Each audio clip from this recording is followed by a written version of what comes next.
The Department of Sports, Arts and Culture has confirmed the death of South African actor Nandi Nyembe.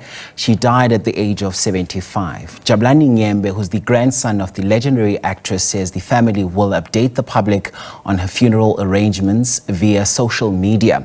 He described his late grandmother as the family's pillar of strength. Now, for more on the life and times of Nandi Nyembe, we're joined by actor Devnarain on Teams. Thank you so much for your time this hour. So, Jack, I can imagine, tributes continue to pour at this hour, and Nandi's passing marks the end of an illustrious career that began in the late 70s and spanned over decades. What do you think was her most endearing legacy within South African storytelling, and how do you hope future generations will remember her? I think the memory of her it goes far beyond just her body of work. And yes, she's been an iconic performer on so many stage and film and TV productions. People loved her performances, people loved her. And I think that's the enduring part of her legacy, is that people believed in her and they recognized her as a true patriotic performer, somebody who was deeply committed to the arts. And that, I think, truly is how she's going to be remembered, as a beloved performer, as a veteran, as an elder, as a leader. And I think this is what we need to hold on to as we remember her. And we look at her body of work, which was quite diverse, and quite versatile, from protest theatre in the apartheid era to modern day productions, as you've also pointed out. Just how do you think her storytelling reflected South Africa's rich cultural changes? I think she made incredible choices, and it was always to the benefit of the production and to the producer that they felt they needed a figure like her, a performer like her, in order to tell the stories that were important to South African audiences. The stories and the TV shows in particular were very topical. They typically centered on important social issues that afflicted poor South Africans. So she spoke the language of everyday common South African folk living in South Africa, facing the daily challenges that we have to face. And in that respect, I think she was able to tap into the popular culture of storytelling and the kind of stories that needed to be told in order to raise social issues. And you say there, she spoke the language of every common South African folk. And some of the languages that she spoke, she often played maternal figures who carried wisdom, who carried resilience and authenticity. Just how do you think Nandi shaped the way South African audiences see mothers, first of all, on screen? And how did all of this also contribute to nurturing the younger talent that she often worked with? It's very easy for South African people to forget the role that women played in our liberation struggle. And I think she took it quite personally, that she needed people to remember our struggles. She needed people to remember how active women were in carrying the households, in a sense playing a dual role. Not only were they the ones who were leading the protests from the front, but they were also the ones taking care of their homes and feeding their children as their husbands and the men were either being imprisoned or forced to work through migrant labor. So Nandi was one of those strong characters that was able to bridge the divide and speak for women, women's rights, women's strength. And she made sure that women's stories were being told. And it was important to her that young people remember that the sacrifices that women made must never be forgotten. And I think she embodied the kind of courageous, fearless woman that needs to be celebrated in storytelling. She was a matriarch, and she was respected in that way. And I hope that our continued memories of her hold on to that idea that she is a matriarch.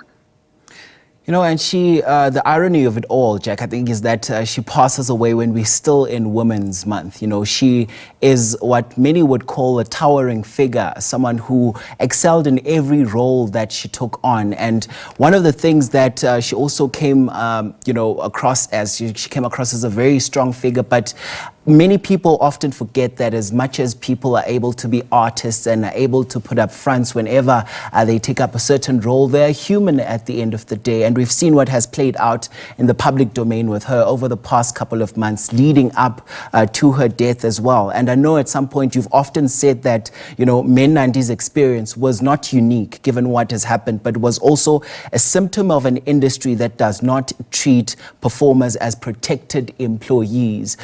Let's hear from you, Jack, because I know you've had this conversation on many ends. Really now, what really needs to be done in order, for us to really start taking the arts and culture sector really seriously? As you know, we typically engage these discussions when we have conversations about the passing of a great performer like Nandi. When her plight first came into the public domain, it was just in April, earlier this year, not many months ago, as you point out. And there were so many conversations happening on TV and on radio talking about the industry and why Nandi found herself in that position. Let's not fool ourselves. Probably every actor that you see now on film, TV, and on stage is heading towards the same plight. And that is the reality, because there has never been any serious intention to address the structural failures, the structural inequalities that have come to define the creative sector as an unregulated sector. It's insane that in this day and age in South Africa, as we continue to talk about having transformation at the top of our agenda, when the creative sector is probably the last one to be regulated, the last one to be protected under labor laws. And I think this is where a lot of confusion comes in, because people seem to think that freelancers are, as workers, somehow have their status defined by the Department of Sports, Arts and Culture. And this is the kind of confusion that we need to address in these discussions, because it is only through the Department of Sports, Arts and Culture that we can deal with production elements, creative elements, storytelling, protection of our heritage. But the status of the actor under labor laws lies with the Department of Employment and Labor. And that's where the discussion really needs to happen. And until we actually take serious strides in that area, I'm afraid we will continue to come back to discussions like the one you and I are having now, where we have to try and remember the passing of a great South African performer. And here's the thing, Jack, we always go back to such conversations, as you've rightfully mentioned, when someone has passed. And the sense across the board at this stage is that we can have as many conversations as we want to, but if there's no action, then many of those conversations are just talk shop. And many have actually said we need serious reform, and we need serious reform right now. Yes. And you capture it perfectly. The reform that needs to come, the transformation that needs to happen, needs to be led by the Department of Employment and Labor. We need recognition of our work under labor laws. We need recognition of our status as workers, as protected under labor laws, the basic conditions of employment, the Labor Relations Act. We need collective bargaining rights in order to unionize so that we can have the discussions with producers and broadcasters. And everyone has a voice at the negotiating table in order to establish basic working rights, fair contracts, and residual earnings for performers. And unfortunately, I think what has happened in the discussions is that the plight of the performer, of all creatives, has become a political game. And we see this unfolding in so many different ways, where politicians take to a certain forum and they want to profile themselves, using the opportunity to perhaps to make videos of themselves to post on social media, or perhaps to gain some political leverage. But we have openly seen that our plight is being used for political agendas. Notably, it was in March of 2024 when the ANC's National Executive Committee on Sports, Arts and Culture said publicly that they will be asking the president not to sign the copyright amendment bill that gives us royalty rights, which was an astonishing step backwards, in our opinion, and reminded us that we will always be subject to the winds of political change, depending on expediency. So, Jack, before I let you go now, you've just laid bare some of the struggles that are being dealt with right now, and also at the on policy level. So clearly something really needs to be done. Just before we let you go now, let's just a quick one on how you'd like me and Nandi to be remembered, as well as moving forward to ensure that many other actors that also follow right now, not only have a sense of remembering her, but also remember that she was a towering figure in the industry.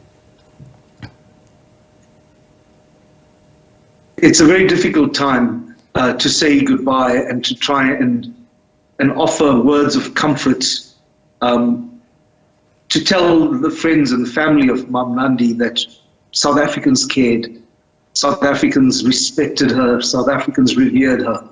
She was truly a South African icon and a performer who carried such enormous weight, such strength. She was such a powerful figure.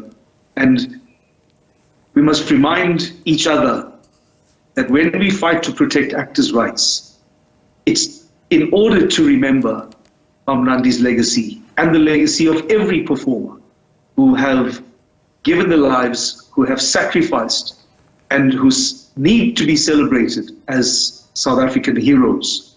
Our fight is not over until we find a transformation of our sector, until people have royalty rights, until people can actually earn the benefits that they are due from their ongoing work. So let's remember that Mam Nandi was a fighter when she started as a performer.